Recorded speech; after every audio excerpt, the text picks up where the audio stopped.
and prophecy as usual. So as far as Iran, they was talking about extending the. See, people think shit sweet things over. So, and that's why like the Lord say He's gonna come like a thief in the night, because these prophecies be up and down, up and down, up and down. You know, it's hot. It got its cooling points, and it says what you shall hear wars and rumors of wars. So a lot of these things,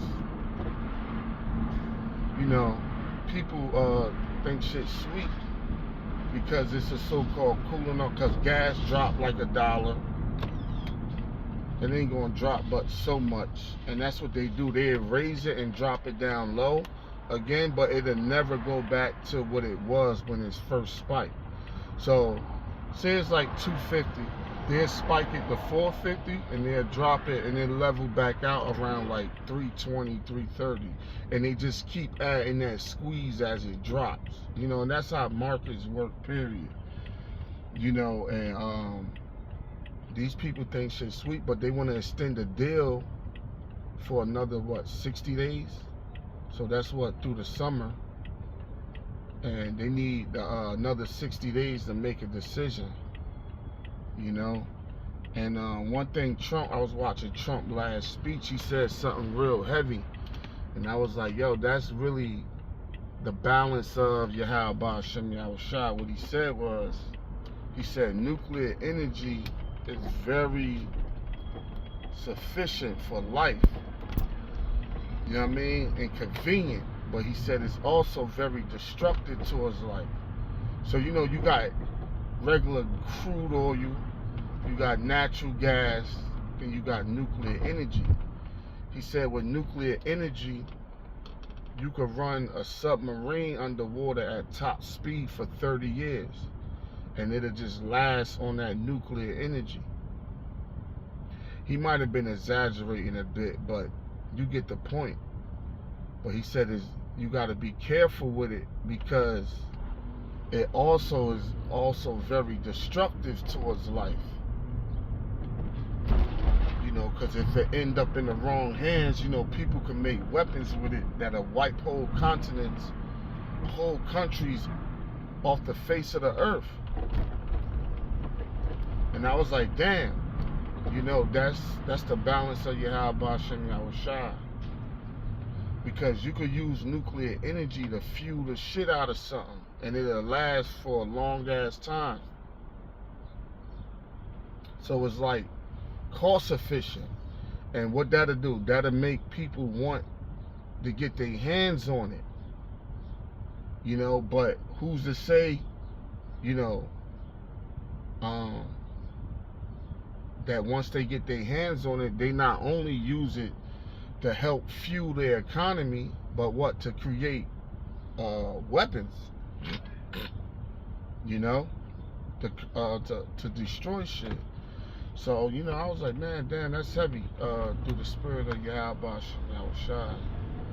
So also, I was reading too.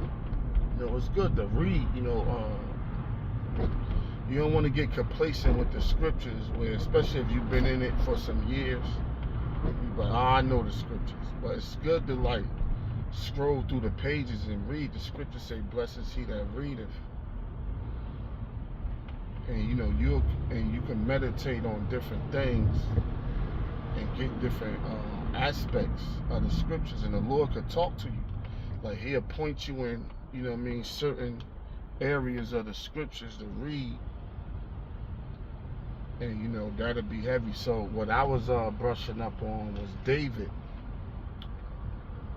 So King Saul wanted to kill him. So he wound up fleeing to the land of the Philistines in a town actually called Ziklag. Zikglad, if I'm not mistaken. Ziklag, right? And while he was there, you know, he was like living in comfort. You know, because the Philistines set him up nice. He had 2 wives. And you know, while David was away, the Amalekites came and burned down Ziklag, destroyed the whole town. And that what was spiritual in all of that was, I was looking like, yo, sometimes we be in Ziklag, meaning like a place where you come. So David calling was to be king. You know what I mean? And that journey towards being the king, because he was already anointed, but he had to go through the journey. And that shows you too that you can't come on certain levels just immediately. See, King Saul was just anointed and just set up as king. And we see how that turned out.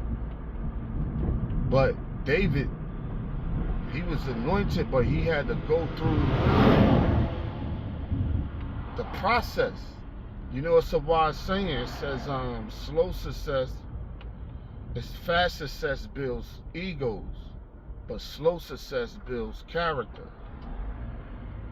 And all these quick, people who took their time to get, a lot of time, just for a quick example, a lot of people who like built their wealth and bust their ass, they more humble and they more, disciplined about their wealth and the decisions they make. But trust fund babies and people who just giving shit, they more reckless and wild, and they blow shit and they in and out of trouble. So that just show you, you got like, it's a process. And one thing about like people like set goals, this is a problem with worldly people with setting goals, right? They set their goals based on having better things, but really you should set your goals on becoming a better person, because naturally once you become a better person, you will do better things, and when you do better things, more than likely, Lord willing, you will have better things. But people set their object on carnal things instead of being a better person in Yahweh Shem Yahushua. But yeah, the Amalekites destroyed Ziklag, and that was good for David. Now David went to go get his wife back and all of that, beat the shit out of Amalek, beat them to a dust for hours. But however, he got his family back or whatever. But Ziklag was destroyed, and the Philistines pushed them out. Because they like, yo, because he was going to fight in their army. But they was like, yo, this the same David that they sung songs about, that he killed tens of thousands. So they was like a little iffy about him if he wound up trading on them or switching. So he had to go. But the point is, like, you don't want to get caught up in Ziklag, which is what? A place of comfort. So like, blanket was on. A place of comfort. It's a wise saying, comfort is a beautiful place to visit, but you don't want to live there. You know what I mean? Because when you in your comfort zone, you're not growing. More than likely, you're not growing. You just laid up. And that's what's good about not living. You can have a girl or whatever, but not living with a woman. Because women, they comfort animals. They want to Netflix and chill, eat ice cream, and fucking order out and fucking, they women, so they seek comfort. They seek, that's their nature. You know what I mean? They got ass and titties, and you laid up. And David had 2 wives, you know what I mean, at the time. So, you laid up, and that's what destroy a lot of men. You know what I mean? So they spend their whole 20s and 30s laid up under a bitch somewhere. I saw that especially in the hood. You meet some welfare queen, and she don't work. The system take care of her. Her baby father probably dead or in jail, doing 20, 30 years or some shit. And instead of you focusing on yourself and becoming better, you know, whether it's mentally, physically, especially spiritually, financially, you constantly over there laid up under her. You know, she got the EBT card and shit like that, so you up in Ziklag. And if the Lord really dealing with you, he would destroy your fucking comfort zone. Like if the Lord, like a David, like a Joseph, like certain patriarchs. If the Lord dealing with you on a high level, and you ain't moving out of Ziklag, the Lord will destroy that shit. He'll have it now. He ain't gotta have it where your shit get bombed or raided, but he'll have it where your door, you know, you might, you know, the woman meet a new nigga, she leave you, or you know what I mean, resources, she get kicked off of assistance, resources ain't coming in, or her dude that she was with, this nigga, some law passed, this nigga come out and he reclaimed the throne, because that's his bitch anyway, and you gotta go. And she probably get back with him like, listen, I'm going back. You know how these women is. I actually seen that, you know, a couple times. Once was with a brother in the truth. A dude came out and she was really siding with him. But, you know, and that's why these hood bitches, man, I'm like, yo, the other day after camp, the brother, this hood bitch, you know, I'm dressed like in comfort. My fro out is not combed. I got a basic tank top on. My clothes is old. My sneakers is beat up. This fucking hood bitch is just like gobbling me down. Tall ass motherfucker. So the brother Kadar, I'm trying to like just ignore and not look her way. She was alright looking. She was about 6'4", 6'5", but you could tell she had tattoos everywhere. You could tell she was like she looked like Baby D from Friday. Big Queen Latifah looking bitch. But you could tell, I'm like, hell no, I passed on that shit. I didn't even look her way. I felt her staring at me and shit. She wanted me to make eye contact with her. But I passed that shit up. I've been in monk mode since like B mode, but once I come out, I'm gonna come out when the spirit had you come out. It's sometimes like good to move off the spirit. You could, you know, instead of like doing shit really yourself, even though you can do it, don't mean actually means you should do it. So a lot of time, man, yeah, check that out. When David, that store, I think it's up in Samuel, when David was up in Ziklag, man. And he sent, really it was the Lord who sent the Amalekites to destroy that shit, because David wasn't set up to be like an underdog under the Philistines and just chilling in comfort and fucking, you know, with his wives and making babies, and that would be his life. And if the Lord really dealing with you, the Lord, like Paul, he knocked him off his horse. Joseph, he sent them up in the pit, sent them up in captivity up in Egypt, then sent them to jail. Like, destroyed this comfort zone. He was up on the Potiphar, he destroyed this comfort zone. Because, see, us as human beings, once you in that comfort zone, that shit is no good. Like, it's good to have a little comfort. You know what I mean? Chill, you know, go to Atlantic City, some shit. You know what I mean? Lay up here, lay up there. You know what I mean? Go kick it. Go to the fucking Bahamas. Do you? I ain't knocking that. But, like, when you straight up laid up in a comfort zone, that shit destroy you as a man. Especially if you a man with purpose and driven. You got to get up out of that comfort zone. I ain't saying just walk into hell, but sometimes, hey, if you got enough nerve to do it. I did it. I recently did it, knowing, but I knew it was some gems there. I knew it was a reason that the Lord was like, or, you know, like it was this whole different spiritual thing with that. Just walk into the fire and sit there. But it takes a different mentality to do that. But as far as sit, so it's a balance. It's a certain comfort zone you don't really want to be in, you know, because the flesh seek out comfort.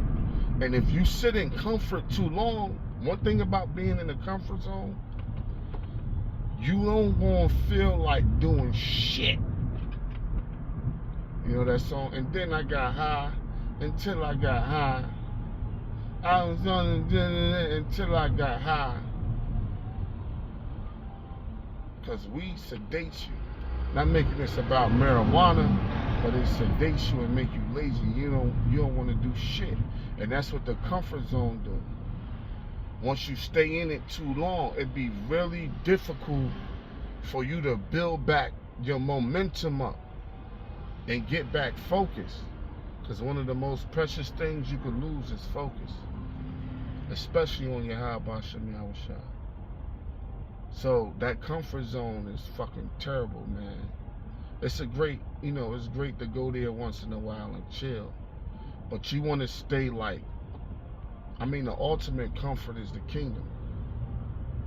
But you want to stay active. You want to stay, you know, on the next venture. You want to stay pursuing something. You know, especially with the truth, starting with the truth. But you know, outside of that, you got your health. You know, you got your mental health. You got your physical health. You know, you got your little finances you deal with, or whatever. But you want to stay active. But being in a comfort zone, laid up under the fucking AC, you know what I mean? Up under, I don't want to make this about women, but one thing that kind of keep you in a comfort zone is a woman. Because a woman just, you know, especially if she look like something, she about this world. What the script say? A man that is married care for things of the world, how he may please his wife.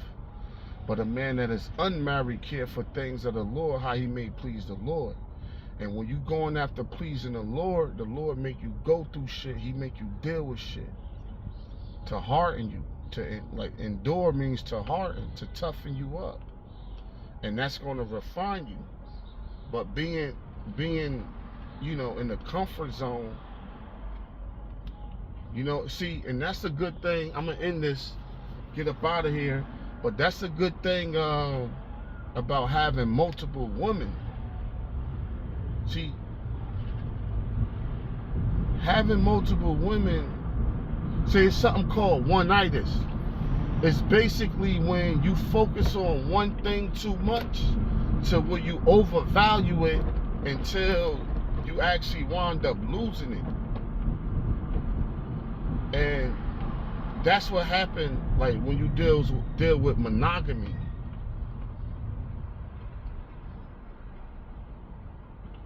When you become monogamous, you deal with like one-itis.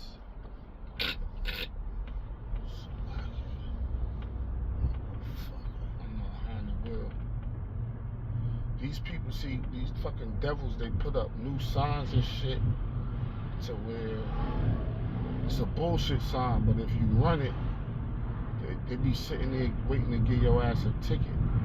But it's a bullshit sign. It ain't even got no sense of being there. But I had to look around. I ran that shit.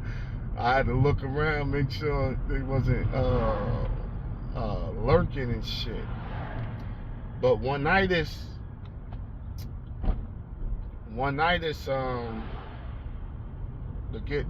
you could look up the actual exact definition, but the Lord is a God of abundance, a God of diversity. And you send when you able to like send your woman home, or she get mad at you, she think you got another bitch coming over or whatever, you know, that keep them away for a while. They come back or whatever, and you get to stay on the edge, because women don't like this shit that's discomfort, like, you know, the herbs, you know, black seed oil and shit. You gotta, to get them to take the herbs and shit like that, apple cider vinegar, it's nasty. You gotta spaz on them. If that's your woman, shut the fuck up and just eat it. Eat the shit now, okay?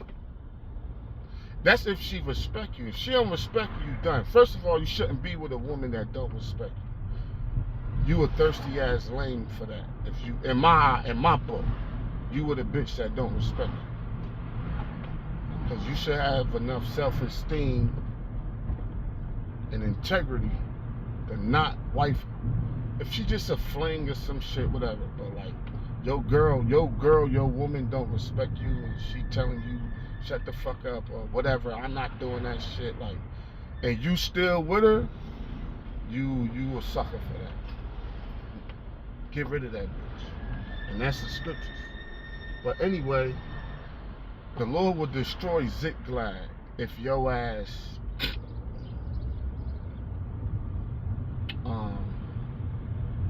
not getting up out of there. If he's dealing with you on a high level and want to push you into your calling, the Lord will destroy Ziklag. He'll have some shit happen where you can't be there no more, where you gotta leave.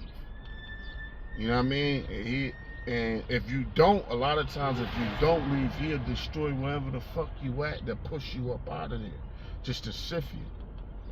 And the brother Lawyer Taz, man, they're trying to, if you still watching the videos, they're trying to get in contact with you. So hit up the comment board or something.